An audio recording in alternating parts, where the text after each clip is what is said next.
যারা নমরুদ এবং ফেরাউনের উত্তরসূরি ছিলেন, যারা কারবালার ময়দানে মুসলিমদেরকে হত্যা করে পৃথিবীর ইতিহাসে ঘৃণিত জঘন্যতম নামে পরিচিত হয়েছিলেন, সেই লক্ষণ সেনের মধ্য দিয়ে বাংলাদেশের ইতিহাসে নতুন করে গণপ্রজাতন্ত্র করবার যে আকাঙ্ক্ষা, যে ৭১ সালে আমার লড়াইটা ছিল, যে লড়াইটা বাস্তবায়িত হয় নাই, সেই অবাস্তবায়িত লড়াইয়ের মধ্য দিয়ে আমাদের শত শত তরুণ যুবক, রিকশাওয়ালা, কাজের লোক, বুয়া থেকে শুরু করে শিশু পর্যন্ত শহীদ হয়ে নতুন বাংলাদেশ গড়বার যেই চৈতন্যকে জাগরণ করে দিয়ে গেছে, সেই চৈতন্যের প্রথমতম স্লোগান ছিল দেয়ালে দেয়ালে যে শহীদ আবু সাঈদ যুদ্ধ শেষ হয় নাই যুদ্ধ, লাখো শহীদের রক্তে গড়া দেশটা কারো বাপের না, অতএব বাংলাদেশটা কারো বাপের না।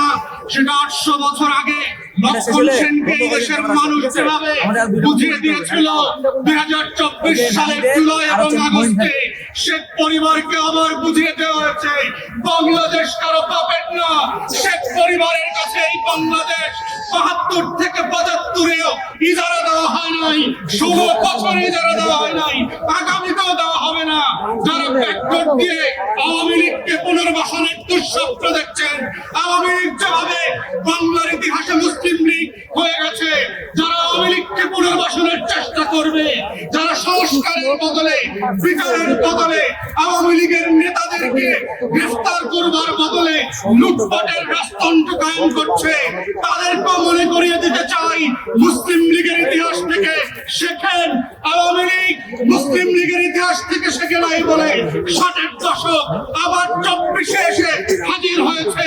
তাই গণঅভ্যুত্থানের স্পিরিট হচ্ছে বাংলাদেশ বদলে দেবার বন্দোবস্ত, গণঅভ্যুত্থানের স্পিরিট হচ্ছে নতুন করে বাংলাদেশকে ফ্যাসিবাদ মুক্ত বাংলাদেশ গড়বার প্রত্যয় তৈরি করা, গণঅভ্যুত্থানের স্পিরিট হচ্ছে সংস্কার এবং পরিবর্তন, গণঅভ্যুত্থানের স্পিরিট হচ্ছে গণতদন্ত কমিশন করে আমার ১৭০০ শহীদের প্রত্যেকটা লাশের প্রতি ফোঁটা রক্তের বদলা নেওয়ার বিচার করা, গণঅভ্যুত্থানের স্পিরিট হচ্ছে ২৫,০০০ প্রতিবন্ধী এবং আহত মানুষকে বাংলাদেশের উত্তর প্রজন্মের কাছে পরিচিত করিয়ে দেওয়া, গণতদন্ত কমিশনের মধ্য দিয়ে গণঅভ্যুত্থানের স্পিরিটকে বাস্তবায়ন করবার জন্য আমরা এখন পর্যন্ত দেখি নাই অন্তর্বর্তীকালীন সরকার গত ৪.৫ মাসে একটা তদন্ত কমিশন করেছে।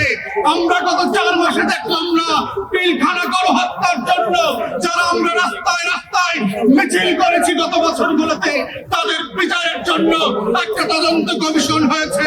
আমরা এখন পর্যন্ত দেখলাম না গত ৪.৫ মাসে এই বিচার ব্যবস্থাকে ঢেলে সাজানোর জন্য ন্যূনতম আয়োজন করা হয়েছে। অন্তর্বর্তীকালীন সরকারের উপদেষ্টা আছেন, আমরা মনে করিয়ে দিতে চাই, রাজপথের লড়াইকে ভুলে যাবেন না, রক্তের বদলাতের রক্তের যে বিচারের দাবি এসছে সেগুলোকে ভুলে যাবেন না, আমরা তন্ত্রের ফাঁদে পড়বেন না। রাজনৈতিক দলের পাটপাড়ি আর নির্বাচনের যে গণ দাবি আসছে এগুলোর মধ্য দিয়ে যেন বিচারের দাবিগুলো হারিয়ে না যায়।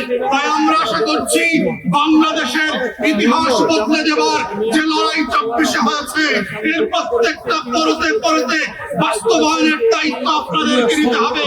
না হলে ফ্রেঞ্চ রেভলিউশন থেকে, রুশ বিপ্লবের ইতিহাস থেকে শিক্ষা নেবেন। আপনারা এবং আমরা গিলেটিনের নিচে আছি, বিচার করবেন, না হলে আমরা এই বিচারের মুখোমুখি হব। এই বাস্তবতা ভুলে না গিয়ে বাংলাদেশে নতুন বাংলাদেশ করবার যে লড়াই, সেই লড়াইতে আপনারা লড়াইয়ের মতো করে সামিল হবেন, সেই আহ্বান জানিয়ে আমার বক্তব্য এখানে শেষ করছি। সবাইকে অসংখ্য ধন্যবাদ। ধন্যবাদ মায়ের ডাক এবং তার পরিবারদেরকে। আসসালামু আলাইকুম।